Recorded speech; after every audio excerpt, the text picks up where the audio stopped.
स्वागत है आपका दिव्य हिमाचल टीवी में। मैं हूं दीक्षा शर्मा। शाम के 6 बज चुके हैं और प्रदेश की तमाम खबरों के साथ हम आपके समक्ष आ चुके हैं। कई लेटेस्ट अपडेट्स आज इस बुलेटिन में हम आपके साथ साझा करेंगे। विशेष तौर से हिमाचल प्रदेश में ईडी की छापेमारी के बाद जो बड़ा बवाल मचा है उस पर अपडेट देने वाले हैं। एक कांग्रेस नेता की ओर से इस पर एक प्रतिक्रिया भी सामने आई है, क्योंकि तकरीबन ये 2 कांग्रेस नेता बताए जा रहे हैं जिनके घर पर और कारोबार पर भी यहाँ छापे डाले गए हैं ईडी की ओर से। वजह पीछे की क्या रही है, कितने आयुष्मान कार्ड इसमें रद्द करने पड़े हैं, कितने करोड़ों का घाटा निजी अस्पतालों में हुआ है, और छापेमारी के दौरान किस तरह की जानकारी सामने आई है, बिल्कुल अपडेट हम आप तक पहुंचाने वाले हैं। देखिए, शिमला पुलिस डिटेन की गई और वो भी दूसरे राज्यों में। आखिरकार किस वजह से, ये क्या पूरा मामला है, ये भी जानकारी हम आपको देंगे। हालांकि ये शिमला पुलिस अपने साथ सर्च वारंट लेकर गई थी, लेकिन उसके बावजूद भी दूसरी जगह पर गुरुग्राम की पुलिस ने उल्टा शिमला पुलिस से ही सवाल क्यों कर दिए, इन्हें ही डिटेन क्यों कर दिया, ये बड़ी जानकारी हम आप तक पहुंचाने वाले हैं। कौन से मामले से जुड़ी ये अपडेट है, ये भी आपको बताएंगे। फिजिकल एजुकेशन टीचर्स के लिए आरएनपी रूल्स जारी हो गए हैं। तकरीबन 486 पदों पर अभी ये भर्ती होनी है। इसमें इसेंशियल क्वालिफिकेशन में क्या कुछ प्रावधान रखे गए हैं, ये भी जानकारी हम आपको देने वाले हैं। और बड़ा फैसला करुणामूलक भर्ती पर भी सामने आया है। न जाने कितने वर्षों से अभ्यर्थी दर बदर की ठोकरें खा रहे हैं नौकरी हासिल करने के लिए, लेकिन अब इनका भी ये दर बदर की ठोकर खाने का समय खत्म हुआ है। हाईकोर्ट ने पूरे मामले में संज्ञान लिया है और किस विभाग को लताड़ लगाई है नौकरी ना देने पर, ये पूरा मामला हम आपके साथ साझा करने वाले हैं। शुरुआत मौसम से करना चाहेंगे, क्योंकि हिमाचल प्रदेश में अभी मौसम विज्ञान केंद्र की ओर से जो प्रेडिक्शन जारी की गई है उसके मुताबिक ऑरेंज अलर्ट जारी किया गया है और ये 2 अगस्त तक ऑरेंज अलर्ट जारी किया गया है। यानी कि तब तक लोगों को सावधानी बरतनी होगी। हिमाचल वासियों को सावधान रहने के लिए कहा गया है और पर्यटकों को भी नदी नालों से दूर रहने के लिए कहा गया है। इसके अलावा 3 से 6 अगस्त तक फिर येलो अलर्ट जारी किया गया है।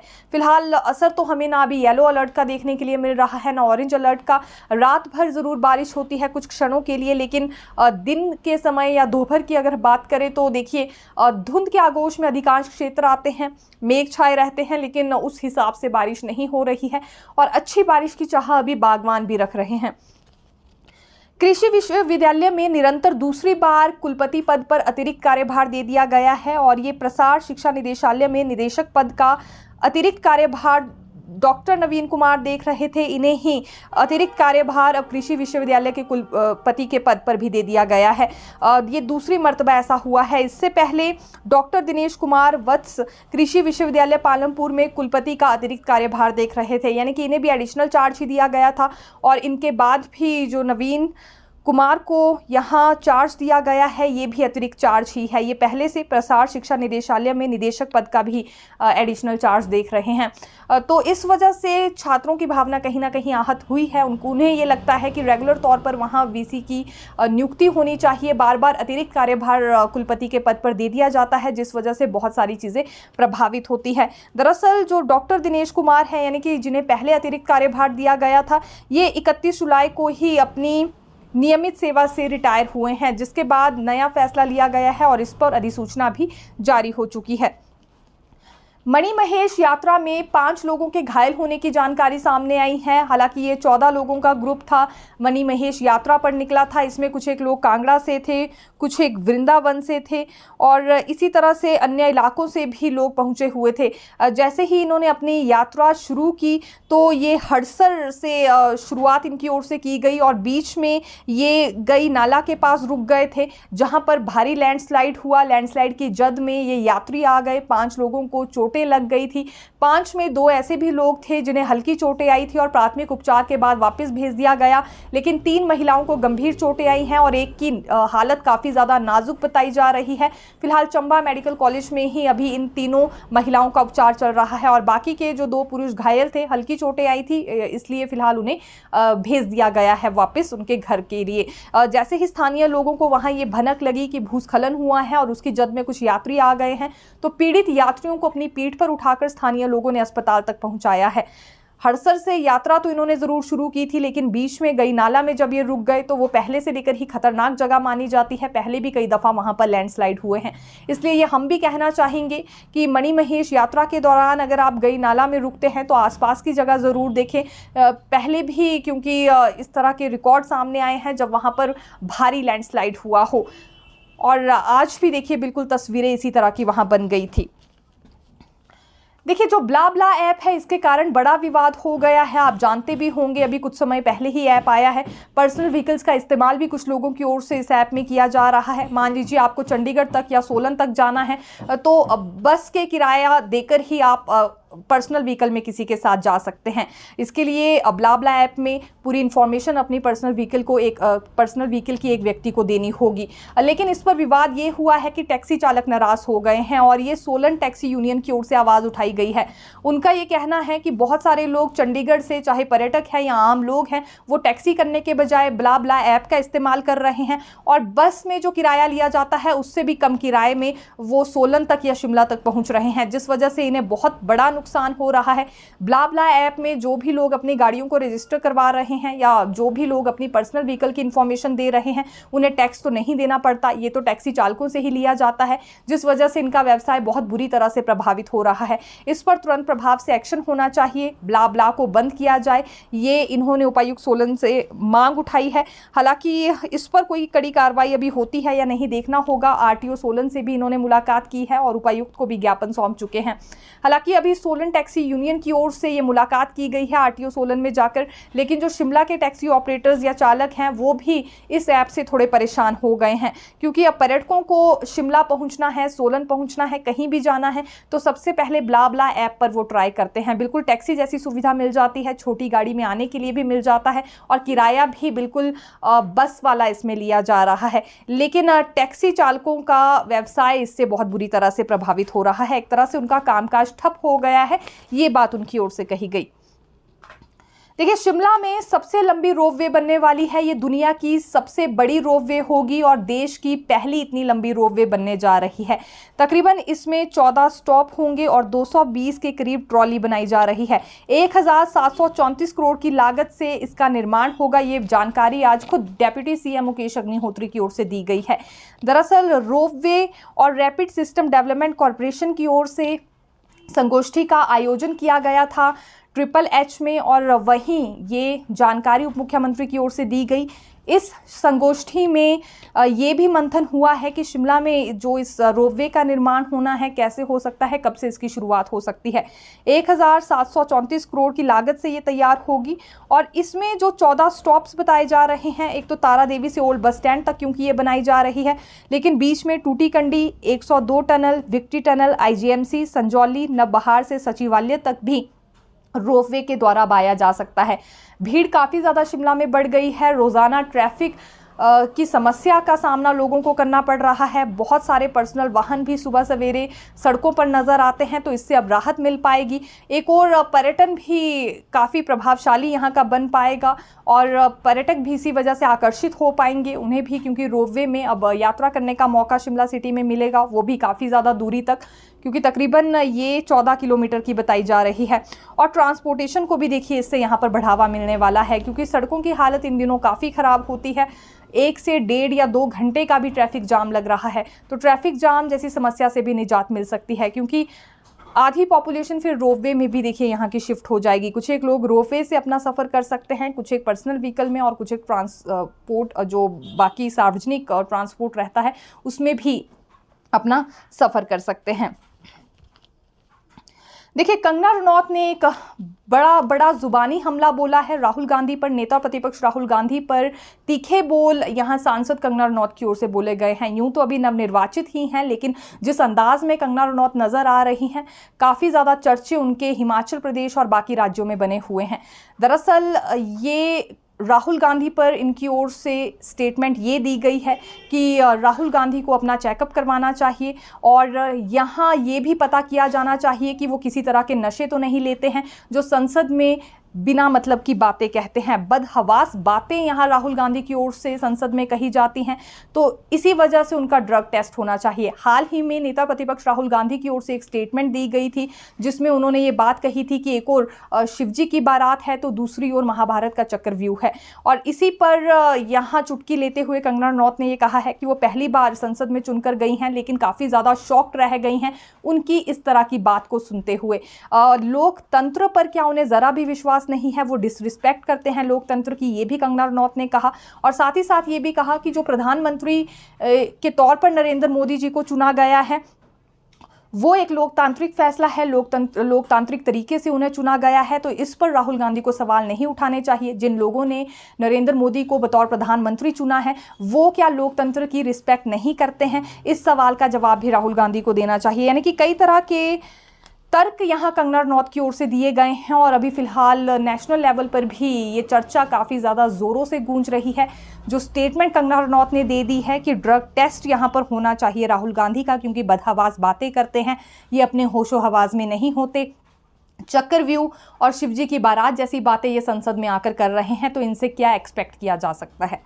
हालांकि इस पर कुछ एक कांग्रेस नेताओं की ओर से रिएक्शन भी सामने आया है और उन्होंने चेतावनी दी है कंगना रनौत को कि उन्हें अपने शब्दों पर संयम रखना चाहिए। वो कब क्या कह रही हैं इस बात का मतलब उन्हें पता होना चाहिए। देखिए, क्योंकि तकरीबन 19 जगहों पर हिमाचल प्रदेश में छापेमारी हुई है और इस पर भी कांग्रेस नेताओं की ओर से रिएक्शन सामने आया है, क्योंकि 2 कांग्रेस नेताओं के घर और उनके कारोबार पर भी ईडी की ओर से छापे मारे गए हैं। हालांकि ये जो पूरा फ्रॉड बताया जा रहा है ये आयुष्मान भारत योजना को लेकर बताया जा रहा है और सिर्फ हिमाचल प्रदेश नहीं बल्कि पंजाब, हरियाणा, दिल्ली, चंडीगढ़ समेत हिमाचल प्रदेश में ये ईडी की रेड पड़ी है। यानी कि बाकी राज्यों में भी बिल्कुल हालात कुछ ऐसे ही आज रहे हैं, इसी तरह की तस्वीरें सामने आई हैं। लेकिन सबसे पहले आरएस बाली की ओर से इसमें क्या कुछ कहा गया है आपको बता देते हैं, क्योंकि उनके घर पर भी छापा पड़ा है। तो आरएस बाली ने अपने फेसबुक अकाउंट पर एक इन्फॉर्मेशन शेयर की है अपने समर्थकों के लिए, जिसमें उनका कहना है कि ये छुट्टियां बिताने के लिए अपने घर से बाहर गए हुए थे परिवार समेत, लेकिन अब वापस आ रहे हैं। जो ईडी जैसी एजेंसियां हैं ये इनका बिल्कुल सम्मान करते हैं, पूरी रिस्पेक्ट इन्हें देते हैं, इसलिए जांच में भी सहयोग करने वाले हैं। राजनीति में अक्सर इस तरह की छोटी बड़ी बातें होती रहती है, इसलिए इनके समर्थकों को घबराने की आवश्यकता नहीं है। ये बात इनकी ओर से कही गई है। तकरीबन हिमाचल प्रदेश में 40 के करीब गाड़ियां आई हैं जिसमें ईडी की टीम पहुंची है, क्योंकि जिले कम नहीं हैं। 5 जिलों में देखिए यहाँ ईडी की रेड पड़ी है, जिसमें कि कांगड़ा, ऊना, शिमला, मंडी और कुल्लू है और पूरे 19 स्थानों पर ये छापेमारी की गई है। इस पूरे निशाने पर अब हिमकेयर कार्ड भी यहाँ आ गए हैं। हो सकता है कि हिमकेयर कार्ड का भी दुरुपयोग किया जा रहा हो, या आयुष्मान भारत योजना के तहत जैसे फर्जी कार्ड बांटे गए थे, हिमकेयर में तो इस तरह का दुरुपयोग या धांधली नहीं हुई है। इस बात को लेकर भी यहाँ बिल्कुल जांच पड़ताल की जा रही है। आयुष्मान कार्डों में तकरीबन 25 करोड़ का फ्रॉड हुआ है। ये ईडी की छापेमारी के बाद बड़ी जानकारी निकलकर सामने आई है। 25 करोड़ का फ्रॉड, देखिए ये आंकड़ा हम बहुत बड़ा कहना चाहेंगे। कांग्रेस विधायक और टूरिज्म बोर्ड के अध्यक्ष आरएस बाली, जिनका रिएक्शन भी सामने आया है, इनके घर पर भी छापा पड़ा है। देहरा से कांग्रेस प्रत्याशी जो पहले रह चुके हैं डॉक्टर राजेश शर्मा, इनके अस्पतालों में भी छापा पड़ा है। कुल्लू में भी कुछ एक निजी अस्पतालों में छापा पड़ा है और ये निजी अस्पतालों में इसी वजह से रेड पड़ी है क्योंकि वहाँ आयुष्मान भारत योजना का गलत तरीके से उपयोग किया जा रहा था, फर्जी कार्ड बांटे जा रहे थे। हालांकि ये सबसे पहले मामला देखिए ऊना में सामने आया था और उसके बाद फिर अगली चेन जुड़ गई है और जो अभी छापेमारी हिमाचल प्रदेश में हुई है इसी मामले की वजह से कहीं ना कहीं मानी जा रही है, क्योंकि और भी कनेक्शन हो सकते हैं उस अस्पताल के साथ दूसरे अस्पतालों के, ये मानकर चला जा रहा था, जिस वजह से निजी अस्पतालों में ये छापे मारे गए हैं। क्योंकि ये केस 2023 में विजिलेंस ब्यूरो द्वारा ऊना जिला में पकड़े गए मामले से ही निकला था और 16 जुलाई 2023 को ही देखिए इसे दर्ज किया गया था, जिसके बाद अब ये दूसरी रेड पड़ी है और आयुष्मान भारत योजना के तहत कितना फ्रॉड हुआ है या फिर क्या क्या संभावनाएं थी फ्रॉड करने की, उन सभी को फिलहाल तलाशा जा रहा है। 8,937 आयुष्मान भारत गोल्डन कार्ड रद्द करने पड़े हैं और इसमें से 373 कार्ड्स की पहचान कर ली गई है जो फर्जी तौर पर बांटे गए थे। अभी देखिए ये 25 करोड़ का फ्रॉड यहाँ हिमाचल प्रदेश में हुआ है, लेकिन इससे पहले जब जांच पड़ताल हुई थी ऊना में जो मामला सामने आया था एक निजी अस्पताल में, उसमें 40,68,150 रुपए का दावा किया गया था सरकार से प्रतिपूर्ति के लिए, कि फर्जी कार्ड बांट दिए गए और उसके बाद फिर सरकार को भुगतान करने के लिए भी कहा गया। जब इस तरह के मामले बाकी राज्यों में भी सामने आए तो अब ईडी की टीम पहुंची है, जगह जगह रेड डाली जा रही है, छापेमारी हो रही है, सभी डॉक्यूमेंट्स को खंगाला जा रहा है और सरकार से कितनी राशि ली गई है, कितनी राशि वसूली गई है, उसकी भी पूरी चेकिंग हो रही है। हालांकि अब देखिए आयुष्मान भारत योजना के बाद जो हिमकेयर कार्ड योजना है ये भी संदेह के घेरे में आ गई है। कहीं इस योजना के नाम पर तो ठगी नहीं हो रही थी, क्योंकि अभी ये फैसला सरकार की ओर से लिया गया है हिमाचल में कि निजी अस्पतालों में ये योजना बंद कर दी जाएगी, लेकिन इससे पहले तो निजी और सरकारी अस्पताल दोनों में ये चल रही थी। तो ऐसे फ्रॉड भरे मामले देखने के लिए ही ईडी की टीम यहाँ पहुंची है और तकरीबन 40 गाड़ियों में पहुंची है। देखिए करुणामूलक भर्ती पर एक बड़ी जानकारी निकलकर सामने आई है, क्योंकि दर दर भटक रहे थे ये अभ्यर्थी नौकरी हासिल करने के लिए और काफ़ी समय हो गया था। एक केस में तो ये वन विभाग का मामला बताया जा रहा है। यहाँ प्रार्थी के पिता की मृत्यु 20 जुलाई 2007 को हो गई थी। वन कार्यकर्ता के रूप में वो वहाँ सेवारत थे, लेकिन उसके बावजूद भी इतने साल बीतने के बाद भी इसे नौकरी जब नहीं दी गई तो कोर्ट का दरवाज़ा इसने खटखटाया। कोर्ट ने इस पूरे मामले में संज्ञान लिया है और जुर्माना लगाया है वन विभाग पर तकरीबन 2 लाख रुपए का। मजबूरन ये फैसला कोर्ट को लेना पड़ा है, क्योंकि प्रार्थियों को परेशान किया जा रहा है, उनके साथ भेदभाव किया जा रहा है। जो फैसला समय रहते हो जाना चाहिए, जो उनका अधिकार है वो नहीं दिया गया, जिस वजह से ये फैसला लिया गया है और आदेश पारित कर दिए गए हैं कि 2 लाख रुपए की कॉस्ट अब देनी होगी वन विभाग को, जो बदसलूकी या एक तरह का व्यवहार वन विभाग के अधिकारियों ने इस प्रार्थी के साथ दिखाया। 2007 में मृत्यु हो गई थी, 2024 अभी चल रहा है, आखिरकार नौकरी दी कब जाएगी ये बड़ा सवाल है। और बात यहाँ सिर्फ एक अभ्यर्थी की नहीं है, ये हज़ारों अभ्यर्थी हैं जिनके माता पिता को गुजरे हुए न जाने कितने वर्ष हो गए हैं, लेकिन तब से लेकर दर बदर की ठोकरें ही खा रहे हैं और इसी वजह से अब कोर्ट ने कड़ा संज्ञान ले लिया है। तो राहत भरी खबर करुणा मुल्कों के लिए है, उन करुणा मुल्कों के लिए जो काफ़ी ज़्यादा इंतज़ार कर रहे हैं, कई वर्षों से इंतज़ार में बैठे हैं, सब्र का बांध जिनका अब टूट रहा है। तो कोर्ट ने ऐसे ही लोगों के लिए एक ये संकेत दिया है कि जल्द से जल्द विभागों को इन्हें नौकरी देनी ही होगी।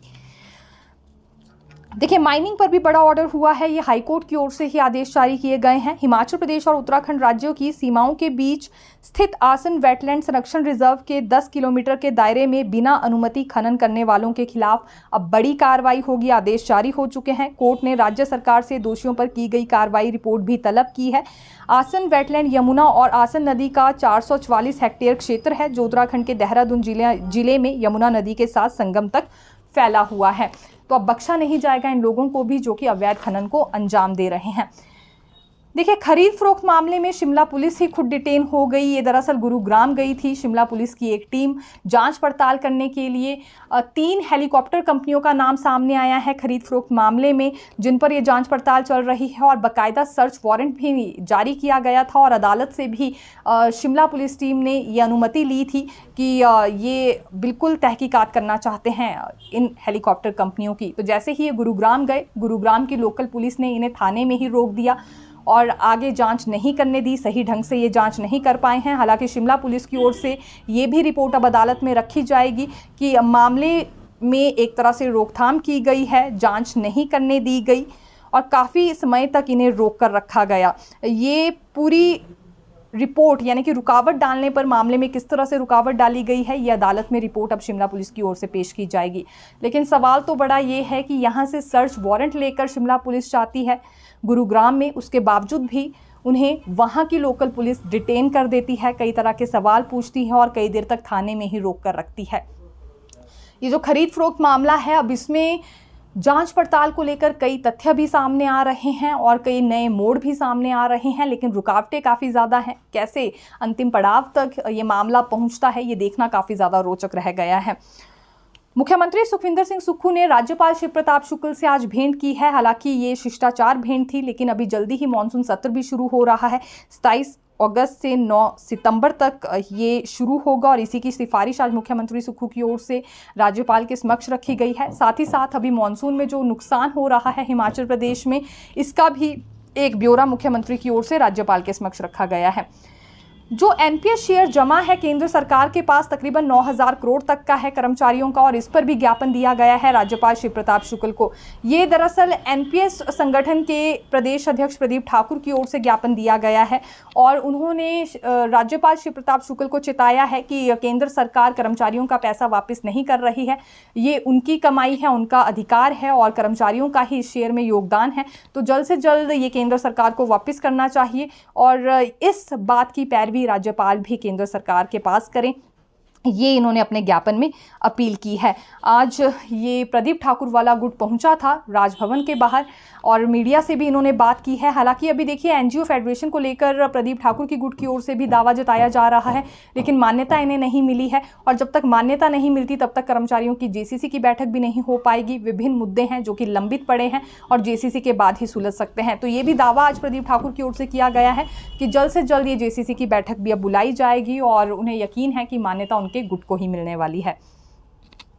देखिए, जो आईएएस अधिकारी हैं राम सुभग सिंह, इन्हें 1 साल का एक्सटेंशन दे दिया गया है। ये principal adviser to chief minister लगे हैं और फिलहाल 1 साल का एक्सटेंशन देने पर अधिसूचना भी इनके लिए जारी हो चुकी है।